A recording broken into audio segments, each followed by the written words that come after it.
Allah sebagai Rabbku, Islam sebagai agamaku, dan Muhammad SAW sebagai Nabi.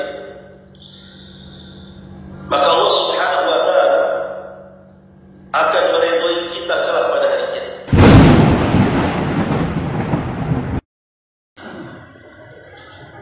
Alhamdulillahi Rabbil Alamin, wassalatu wassalamu ala asrafil anbiya'i wal mursalin, Muhammadin wa ala alihi wa sahbihi ajmain, amma ba'du. Alhamdulillah, di malam ini kembali kita bisa duduk di Masjid Nurul Hidayah. Salat dan juga salam tahdiahkan kepada Rasul kita Nabi besar Muhammad sallallahu alaihi wa ala alihi wasallam. Kita lanjutkan kembali kajian Kitab Tauhid, dan kita masih dalam bab tentang menanamkan perasaan takut kepada Allah Subhanahu wa Ta'ala, di mana pada bab ke-31 atau 32 ini masih menyisakan beberapa dalil yang belum kita baca dan kita jelaskan. Di sini beliau menyebutkan dalil dari surah Al-Ankabut ayat 10. Beliau mengatakan, Allah Subhanahu wa Ta'ala berfirman, wa minan nasi man yaqulu amanna billah fa idza udhiya fillahi ja'ala fitnatan nasi ka'adzabillah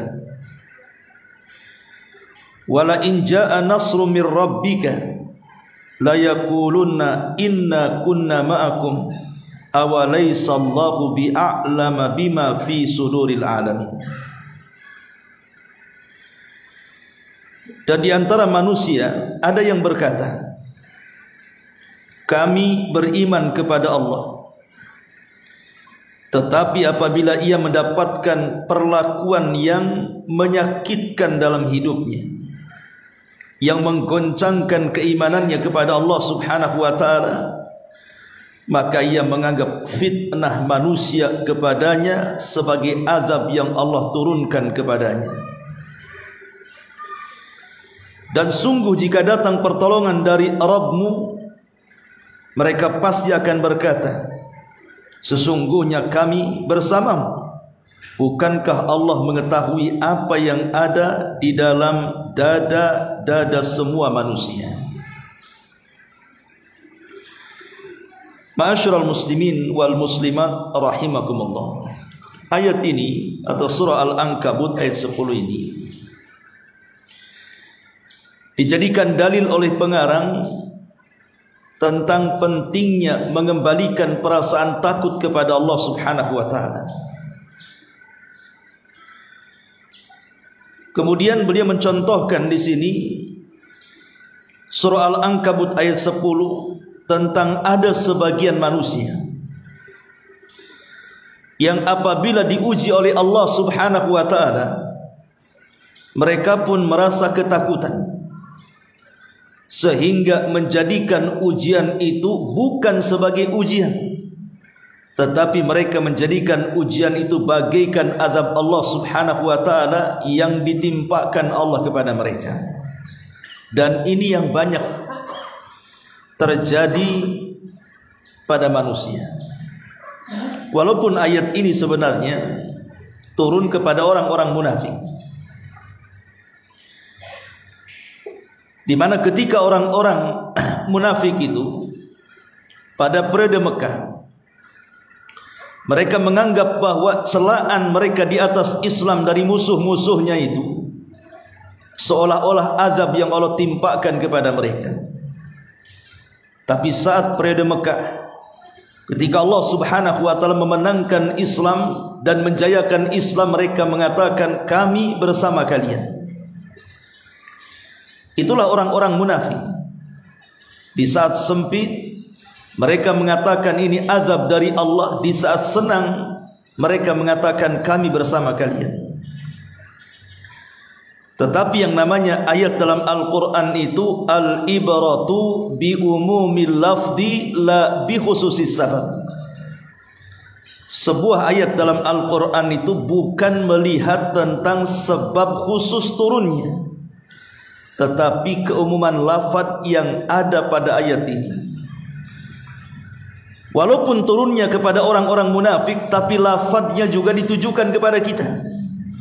Jangan sampai di antara kita ini menganggap bahwa ujian yang Allah Subhanahu wa taala berikan kepada kita, kita sangka itu bagian daripada azab Allah Subhanahu wa taala. Karena begini, ikhwatu fiddin yang muliakan Allah Subhanahu wa taala, saya, Anda atau siapapun yang namanya hidup itu pasti akan diberikan ujian oleh Allah Subhanahu wa taala. Tidak mungkin orang yang mengucapkan amanna, kami beriman kepada Allah Subhanahu wa taala, wa hum la yuftanun, sementara mereka tidak diuji. Pasti mereka akan diuji oleh Allah Subhanahu wa taala. Lihat para sahabat. Di zaman Nabi sallallahu alaihi wasallam ada seorang sahabat namanya Khabbab ibn Arat radhiyallahu anhu. Dia seorang sahabat pandai besi. Jadi setiap dia sedang bekerja, majikannya yang seorang wanita itu selalu memaksa Khabbab ibn Arat ini untuk murtad. Kalau tidak maka besi-besi panas itu akan disundutkan di badannya.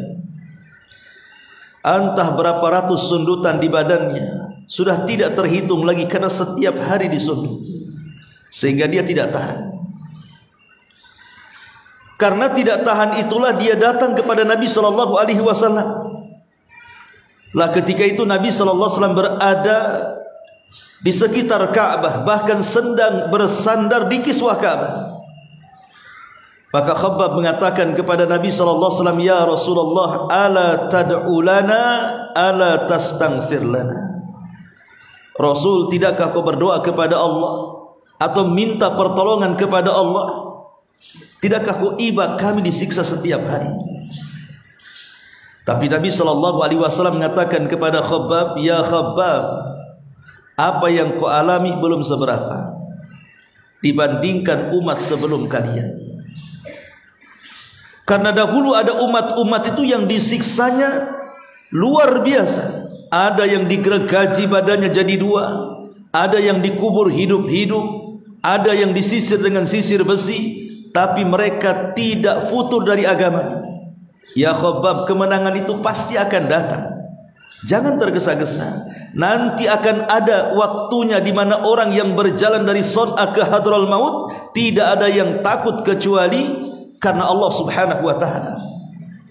Kemenangan itu pasti datang ya Khabbab. Kalau sekelas para sahabat Nabi sallallahu alaihi wasallam yang tidak diragukan lagi akidah dan ibadah mereka kepada Allah Azza wa Jalla diuji sedemikian rupa,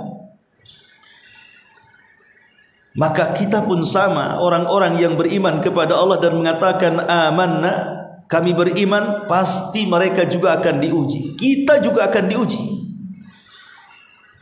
Kenapa kemudian Allah Subhanahu wa taala memberikan ujian kepada kita? Setidaknya ada 4 perkara. Pertama, untuk memberi kabar gembira. Wa basyiri sabirin. Beri kabar gembira orang-orang yang sabar saat menuai ujian itu. Yang kedua,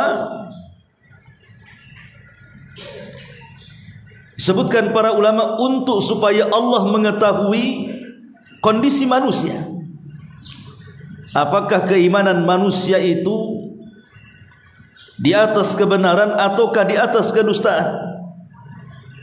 Makanya Allah Subhanahu wa taala mengatakan dalam surah Al-Ankabut ayat 3, "Wa laqad fattannal ladzina min qablihim fala ya'lamanna Allahu alladhina sadaqu wa la ya'lamannal kadzibin." Dan sungguh kami telah memberikan ujian kepada manusia, umat-umat sebelum mereka, agar Allah tahu siapa di antara mereka yang benar imannya dan siapa di antara mereka yang dusta imannya. Terkadang ujian itu perlu untuk menguji keimanan kita. Dan kita yakin bahwa ketika Allah Subhanahu wa taala menguji kita ini memang disesuaikan dengan kadar iman. Jadi kalau imannya tipis-tipis saja, maka ujiannya pun tipis-tipis juga kan itu. Tapi kalau ujian imannya berat, maka ujiannya juga Allah akan beratkan. Begitu kata Nabi SAW, ujian pun disesuaikan dengan kadar iman. Tidak mungkin Allah memberikan ujian kepada kita kalau kita tidak sanggup menghadapinya. Pasti sanggup. Hanya orang-orang yang putus asa saja, mereka belum berjuang sudah berhenti di tengah jalan. Kemudian yang ketiga, untuk supaya manusia itu kembali kepada kebenaran. Kenapa kita diuji? Agar kita kembali kepada kebenaran. Boleh jadi kita tersesat, maka Allah Subhanahu wa taala uji kita agar kembali kepada Allah Subhanahu wa taala. Sebagaimana Allah mengatakan, wa balawnahum bil hasanati was sayyiati la'allahum yarji'un, dalam surah Al-A'raf ayat 168.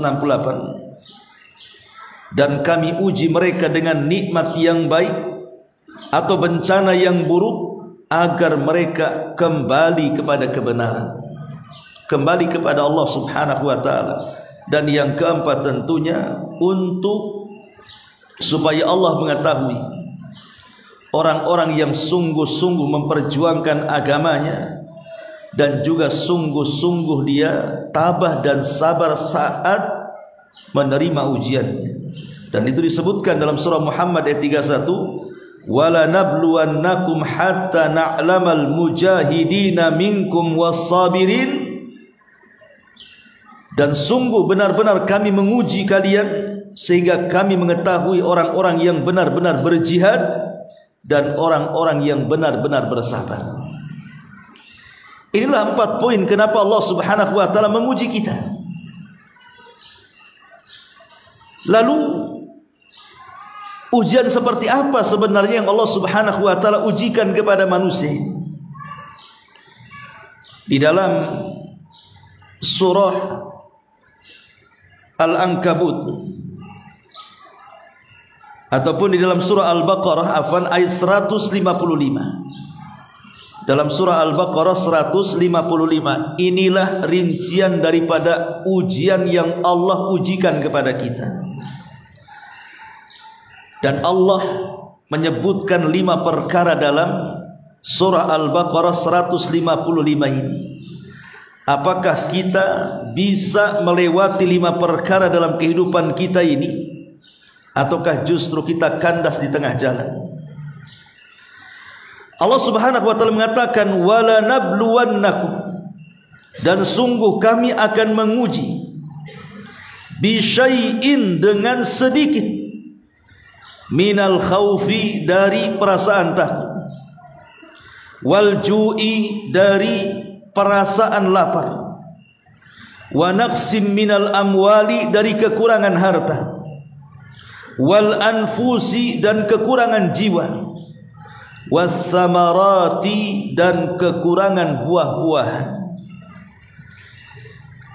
Kita semua akan diuji dengan 5 perkara ini, atau satu di antara 5 perkara ini. Kalau kita sabar dengan 5 perkara ini, maka Allah mengatakan, wa basyiris sabirin, berbahagialah Anda orang-orang yang sabar itu. Tapi kalau seandainya Anda tidak sanggup untuk melewati 5 perkara yang disebutkan dalam Al-Baqarah 155 ini, maka celakalah orang-orang yang tidak bisa sabar. Pertama, minal khaufi, kita akan diuji dari rasa takut. Terkadang di masyarakat ini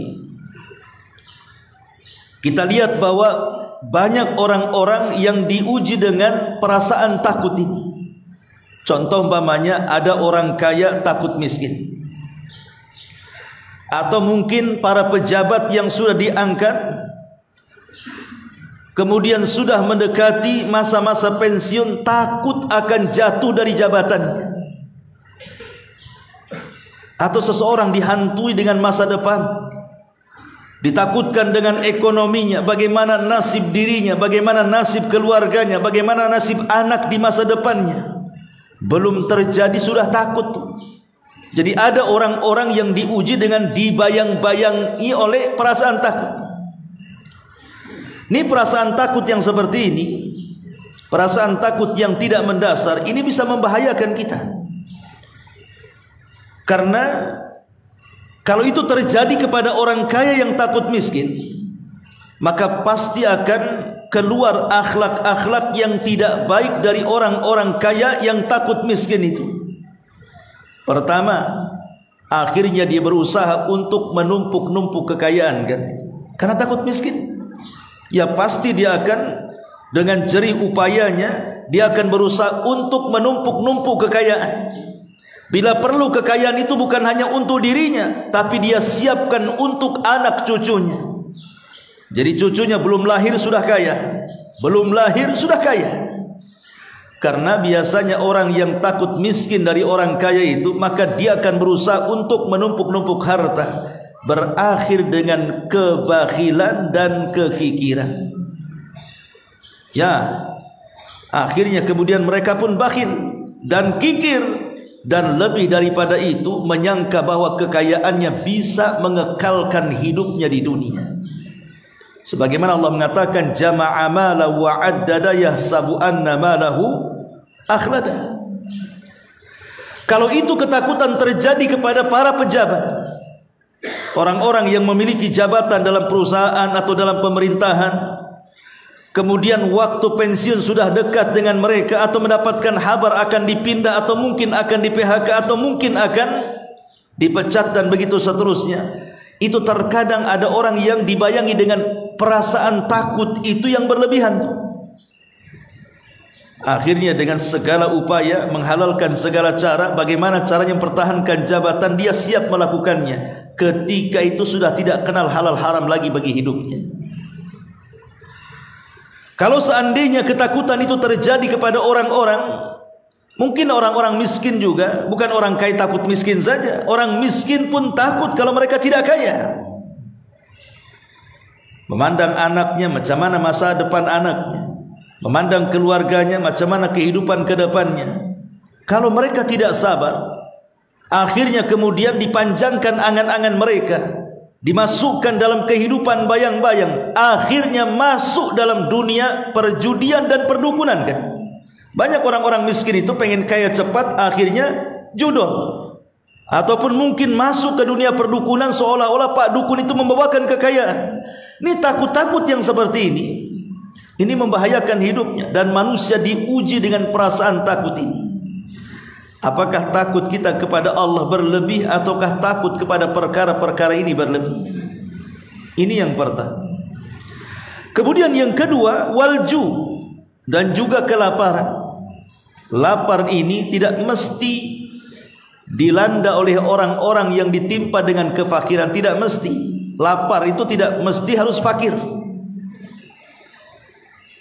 Dari mana kita tahu? Dari ayat Al-Quran, surah An-Nahl ayat 112, Allah mengatakan, wa daraballahu mathalan qaryatan kanat aminatan mutmainnatan ya'tiha rizquha ragadan min kulli makan fakafarat bi an umillah fa'adzaqaha Allahu libasal ju' wal khaufi bima kanu yasnaun. Dan Allah telah membuat sebuah perumpamaan dengan sebuah negeri yang dahulunya aman lagi tentram, rizkinya datang dari segala arah, bahkan melimpah ruah. Datang dari segala arah bahkan melimpah ruah, tetapi kemudian penduduknya mengingkari nikmat-nikmat itu. Karena itulah Allah merasakan kepada mereka pakaian kelaparan dan ketakutan disebabkan apa yang mereka perbuat. Kalau kita melihat negara-negara di luar negara Indonesia, dulu Afrika itu negara kaya, lebih kaya dibandingkan Saudi Arabia. Tetapi lihat hari ini, negara Afrika menjadi negara miskin. dan negara Saudi Arabia menjadi negara kaya. Apa penyebabnya? Penyebabnya karena mereka kufur nikmat. Dan Saudi atau negara Saudi Arabia, mereka orang-orang yang bersyukur akan nikmat Allah Subhanahu wa taala. Maka Allah mengatakan, la in syakartum la azidannakum wa la in kafartum inna adzabi lasyadid. Kalau kalian mensyukuri nikmatku ku tambah, tapi kalau kalian ingkar dengan nikmatku, sudah kusediakan azabku yang pedih. Seorang syekh bercerita tentang, kebetulan syekh ini memang asalnya dari Ethiopia, dari Afrika sana, dan sudah menetap di Saudi Arabia menjadi salah satu masyayikh di sana. Bercerita, dia mendapatkan cerita dari orang tua dan kakek buyutnya.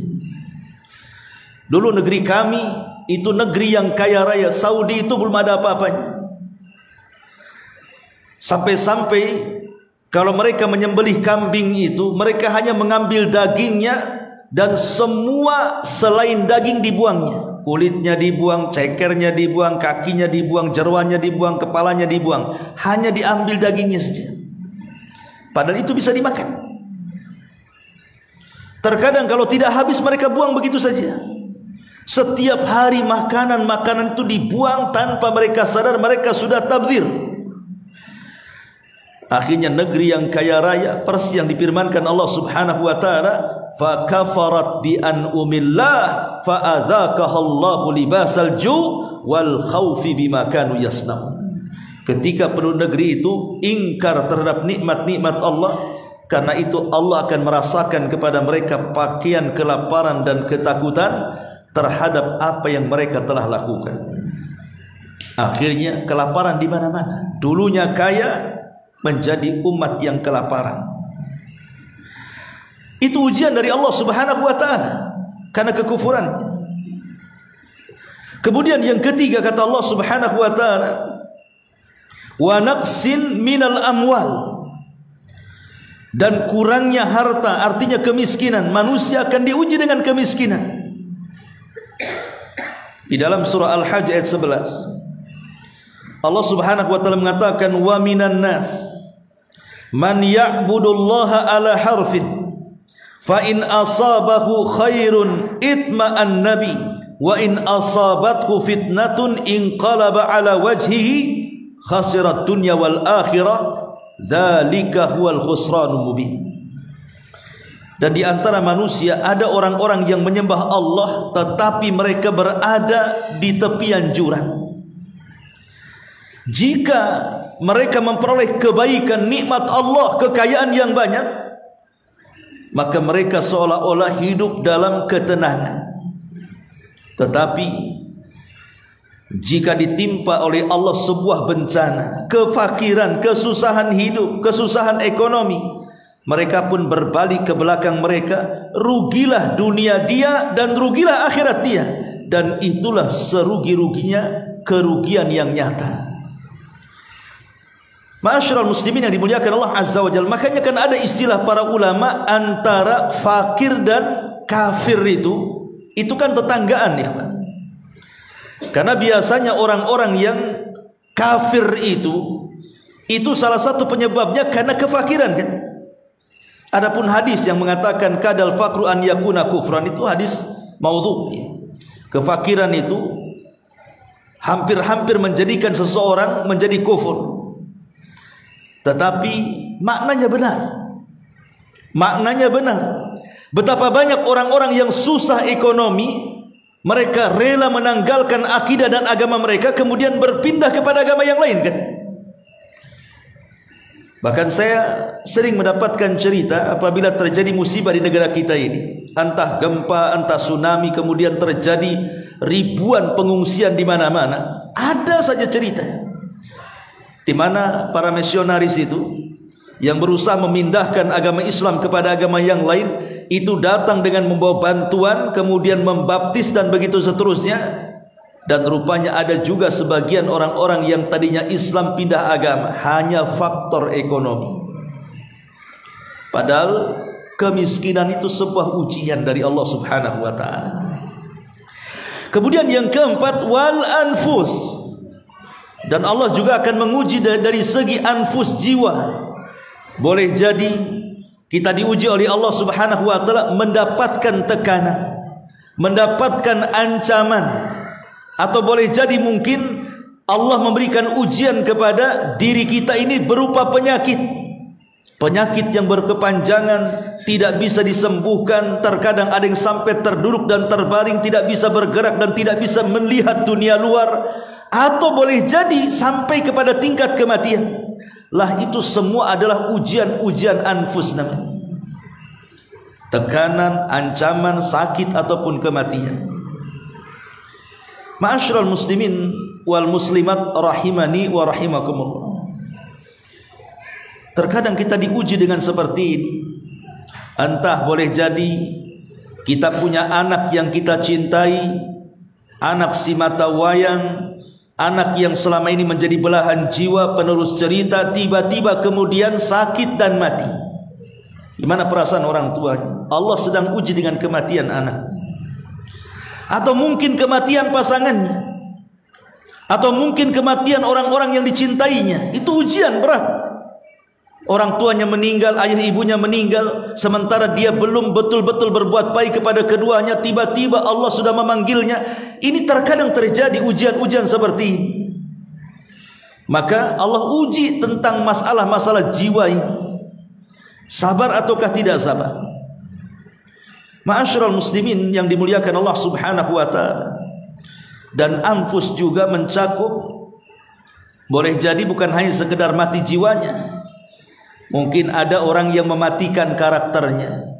Mungkin ada orang-orang yang berusaha memfitnah dia, menjelek-jelekan dia, sehingga mati karakternya, mati kehormatannya, mati wibawanya. Diuji oleh Allah Subhanahu wa taala dengan fitnahan-fitnahan manusia. Atau yang terakhir, Allah Subhanahu wa taala mengatakan wassamarat, dan juga kurangnya buah-buahan. Ada orang yang sudah mempersiapkan besoknya akan panen raya, tiba-tiba datang badai, habis tuh sawah kena badai. Atau tiba-tiba datang kebakaran, tidak jadi panen. Atau datang hama wereng, akhirnya kemudian hama-hama itu memakan biji dan buah-buahan yang sudah kita banggakan. Terkadang Allah buat kita gagal panen. Entah panen buah-buahan, entah panen biji-bijian. Itu bagian daripada ujian Allah Subhanahu wa taala. Tapi di sini Allah akhiri dengan kata-katanya wa basyiri sabiri. Berbahagialah bagi orang-orang yang mereka sabar. Karena bagi seorang mukmin 5 ujian ini itu baik bagi dia. Apakah ujian dari segi rasa takut yang Allah timpakan, ataukah ujian yang Allah Subhanahu wa taala timpakan dalam bentuk kelaparan, dalam bentuk kekurangan harta, dalam bentuk kekurangan jiwa ataupun kekurangan buah-buahan, bagi seorang mukmin itu sebuah kebaikan. Makanya Allah Subhanahu wa taala mengatakan apa? Ja'ala fitnatallah ka'adzabillah.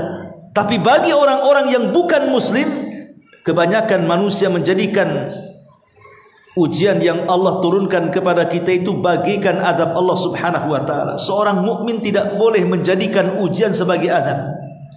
Karena Rasul yang mengatakan ajaban li amril mukmin, sungguh mengherankan perkaranya seorang yang beriman itu.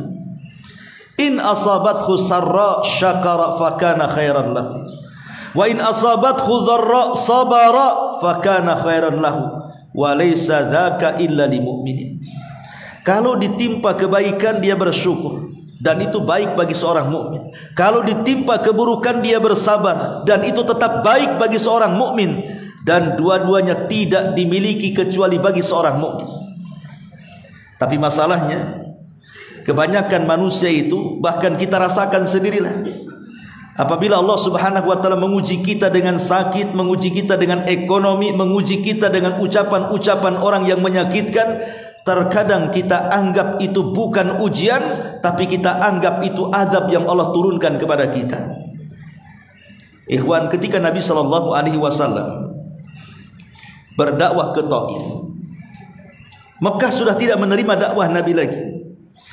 Akhirnya Nabi berupaya mencari areal baru dalam menyebarkan Islam. Kepikiranlah ke Taif. Berangkatlah Nabi SAW dengan berjalan kaki sejauh bermil-mil itu dari Mekah ke Taif itu bersama Zaid bin Harithah. Tapi apa yang terjadi? 10 hari Rasul door to door berdakwah di Taif itu. Tidak ada satupun penduduk Taif yang menerima dakwahnya. Bahkan bukan hanya tidak menerima dakwahnya, tidak ada satupun yang mau melindunginya. Bahkan akhirnya mereka pun melempari Rasul dengan batu, dengan sandal, dan segala apa yang bisa dilempar. Sampai dalam sejarah itu Rasul sampai berdarah-darah tuh. Lari 1 mil bersama Zaid ibn Harithah, menghindar lemparan-lemparan penduduk Taif itu. Karena penduduk Taif ini sudah kurang ajar. Bukan hanya kalangan laki-lakinya yang menghina Rasul, sampai kepada anak-anak kecil dan kaum wanita. Kompak mereka mengusir Nabi SAW. Saat Nabi SAW berjalan keluar dari Taif menuju Mekah, tapi tidak bisa juga masuk ke Mekah karena dia belum mendapatkan jaminan keamanan. Nabi hanya bisa kemudian berhenti di perbatasan Mekah dan Taif sambil berdoa kepada Allah Subhanahu wa taala dan mengatakan, ashku ba'thi ilaika ya Rabb. Aku hanya bisa mengadukan urusanku kepadamu. Tapi ada satu kata-kata Rasul dalam doa ini yang menarik adalah, illam takun alayya sakhatun fala ubali. Ya Rabb, kalau memang penduduk Taif itu mereka tidak mau menerima dakwahku, mereka justru melempariku, mereka justru mengusir dan menghinaku, tidak ada masalah ya Rabb, asal ini bukan dalam bentuk kemurkaanmu kepadaku. Kalau ini bukan bentuk kemurkaanmu kepadaku, atau dengan istilah lain bukan dalam bentuk azabmu kepadaku, tidak masalah mereka melempari aku, mereka mau menghina aku, mereka mau, tidak ada masalah. Karena Rasul menganggap ini sebuah ujian.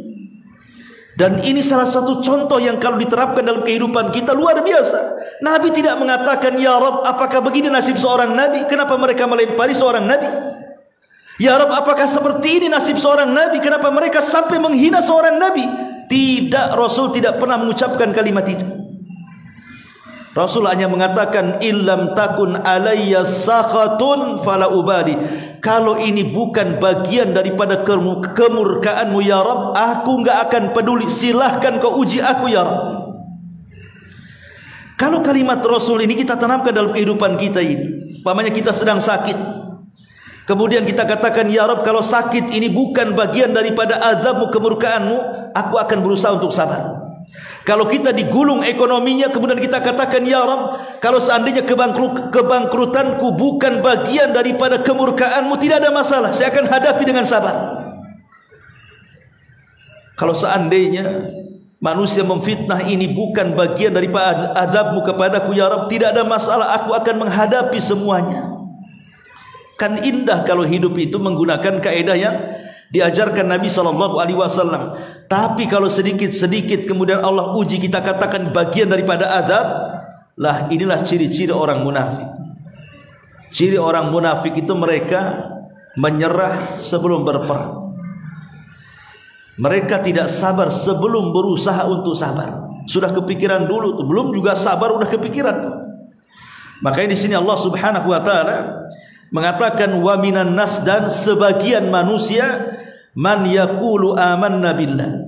Ada orang yang mengaku beriman kepada Allah, masalahnya dia ngaku saya beriman kepada Allah, tetapi fa idza udhiya fillahi, ketika Allah menguji dia dengan apa? Dengan memperlakukan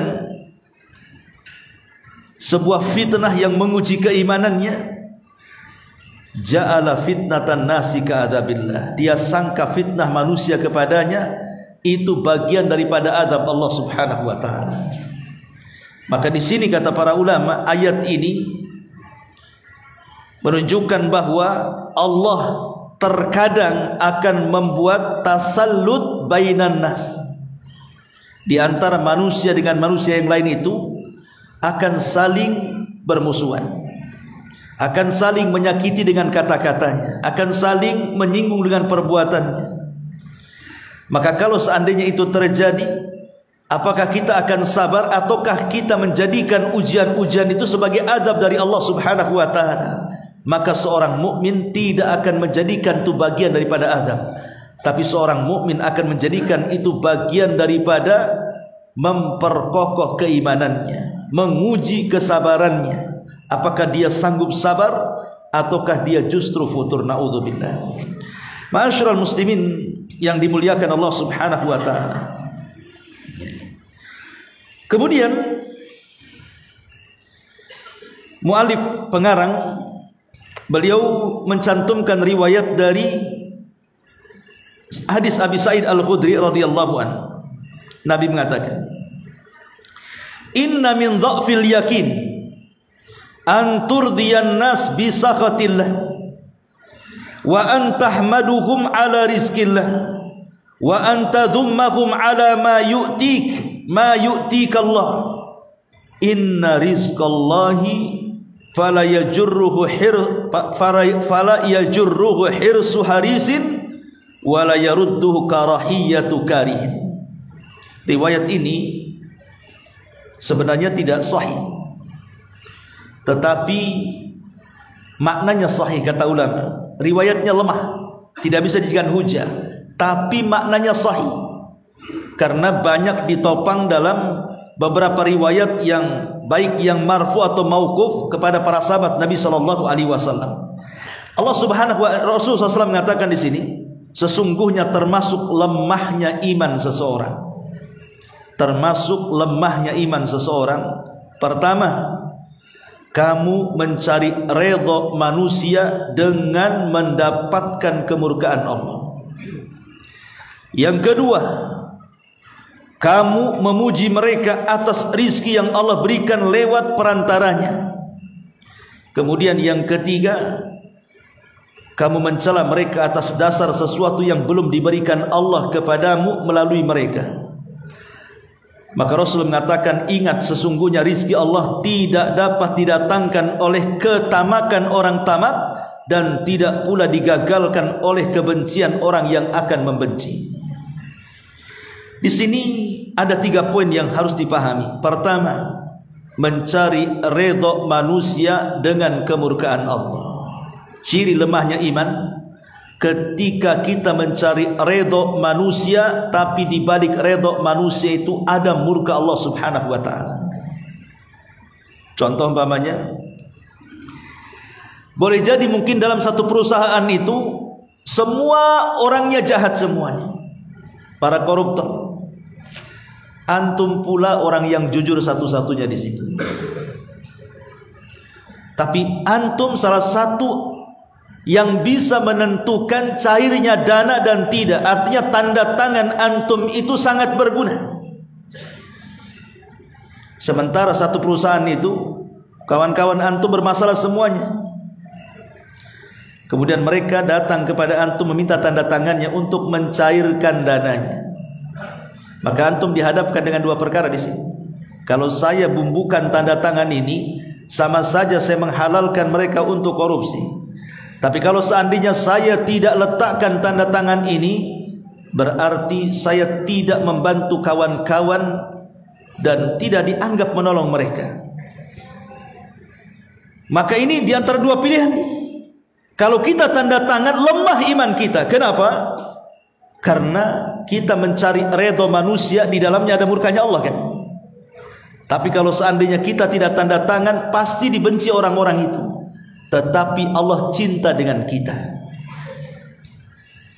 Kan kebanyakan seperti itu. Dan itu bukan hanya di lingkup luar saja, dalam rumah tangga saja. Terkadang ada istri terlampau cinta dengan suaminya, disuruh apa saja walaupun maksiat kepada Allah mau saja, karena takut diceraikan suaminya. Terkadang seorang anak karena saking takutnya dengan orang tuanya, disuruh maksiat pun mau saja, karena takut kepada orang tuanya. Lah itu namanya mencari redha manusia di atas kemurkaan Allah Subhanahu wa taala, dan ini ciri lemahnya iman. Kemudian yang kedua, memuji manusia atas rizki dari Allah Subhanahu wa taala. Ada orang datang bantu kita, kemudian kita puji habis orang yang membantu. Dia lupa bahwa di sana ada Allah yang menitipkan harta kepada dia, kemudian dia datang kepada kita membantu kita. Dia lupa sama Allah. Dia tutup-tutupi nikmat Allah Subhanahu wa taala. Lah ini termasuk kelemahan iman. Ketika kita menutup-nutupi nikmat Allah dan kita terlampau berterima kasih kepada yang menolong kita, lupa bahwa di sana ada Allah Subhanahu wa taala. Ikhwan, berterima kasih itu memang sebuah kewajiban. Kalau ada orang berbuat baik kepada kita, ya kita berterima kasih. Tetapi jangan kemudian kecondongan terima kasih lebih kepada dia dibandingkan kepada Allah Subhanahu wa taala. Karena itu sama dengan menutup-nutupi nikmat Allah Subhanahu wa taala, dan itu bagian daripada lemahnya iman. Lemahnya iman. Karena Allah mengatakan wa ma bikum min ni'matin fa minallah. Segala nikmat itu semua datang dari Allah.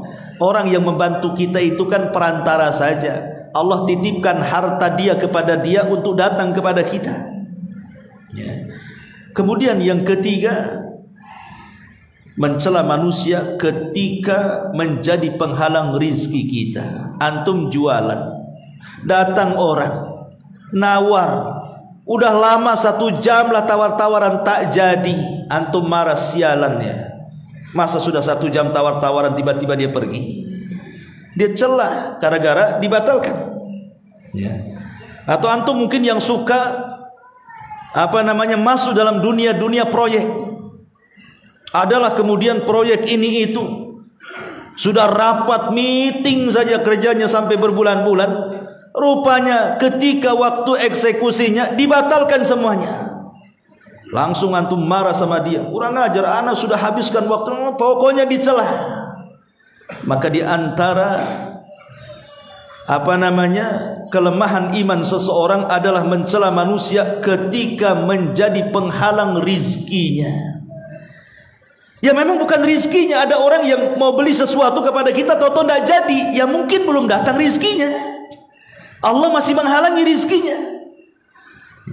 Jangan kemudian kita marah-marah sama orang itu. Kenapa dia tak jadi beli? Kenapa dia tak jadi transaksi? Kenapa dia batalkan? Akhirnya kita celah, kurang ajar, dan begitu seterusnya. Anda tidak yakin dengan takdir. Dan itu bagian daripada kelemahan iman namanya. Makanya di sini, di antara lemahnya iman adalah ketika ada manusia mencela-cela orang gara-gara dipandang dia telah menghalangi rizkinya. Ma'asyiral muslimin wal muslimat rahimakumullah. Sudah isya ya.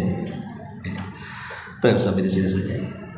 Subhanakallah bihamdika asyhadu an la ilaha illa anta astaghfiruka wa atubu ilaik. Allahu ta'ala. Assalamualaikum warahmatullahi wabarakatuh.